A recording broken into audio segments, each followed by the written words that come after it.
Why might a baby be sucking their thumb?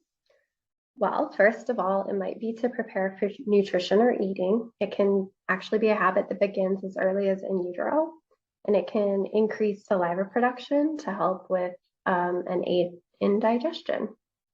Also, it could be to calm the nervous system. So, sucking actually releases some feel good hormones that provide pain relief and sedative effects. This can help with pain from reflux, teething, or other conditions. It can also help with falling asleep or getting back to sleep after waking. And lastly, it can also be to open the airway for breathing. If the tongue isn't sitting in a proper position, sucking the thumb actually kind of creates the ability for someone to slide their jaw forward a little bit, their lower jaw forward a little bit, to go around that thumb, and that actually opens up the airway space for better breathing.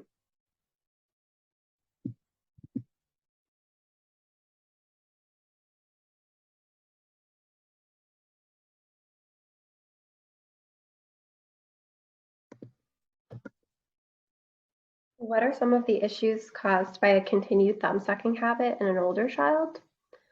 Pressure can cause changes to the upper or lower teeth. Some of the pressure can also cause changes to the roof of the mouth. The pressure can actually affect the shape that the face grows in, making a face either more convex or concave than what it should be. Tongue and lip strength are often affected or impacted negatively. Head posture or overall body posture is affected. Risk of respiratory infection is increased, and speech difficulties or delays can also be more common.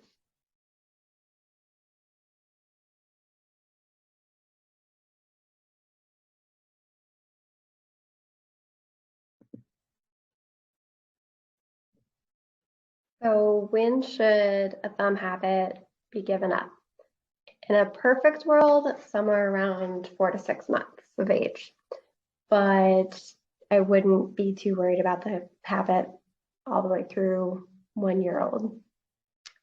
Most kids will outgrow the habit by age 3, but it's really important that the habit is gone by age 6 when the adult teeth start to come in. Alternatively, it's really important to have the habit taken care of or addressed if there are problems with speech, problems with feeding, problems with sleep, or problems with breathing.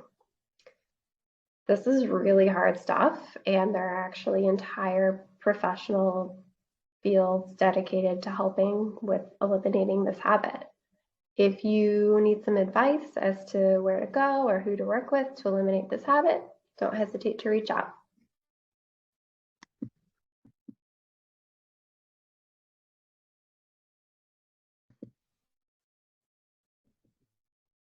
Here are some quick tips and tricks for trying to ditch a thumb habit. First of all, try and determine if you can get a willing participant. Your little ones on board, it's going to be a lot easier if they want to give up the thumb.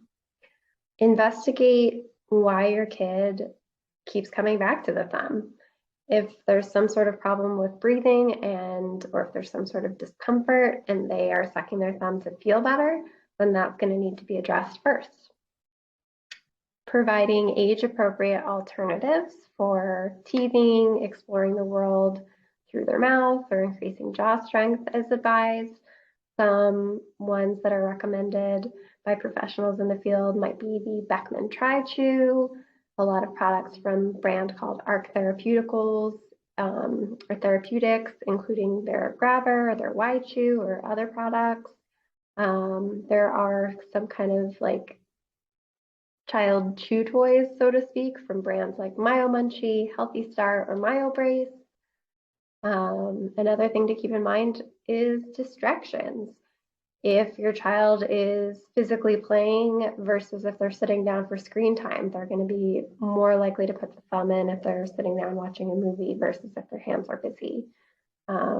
Or times like if they're riding in the car, that might be another time to figure out some sort of suitable alternative or distraction. Another thing that can be considered are some types of barriers. So there are some gloves or socks that are sometimes used, bitter nail polish that can be used in a child who's 3 or older once their taste buds are developed.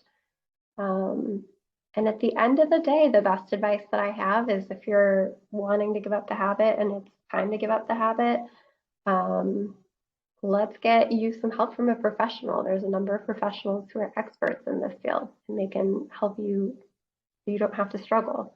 Some of those professionals might include myofunctional therapists, might include speech or feeding therapists, airway dentists, oral motor therapists.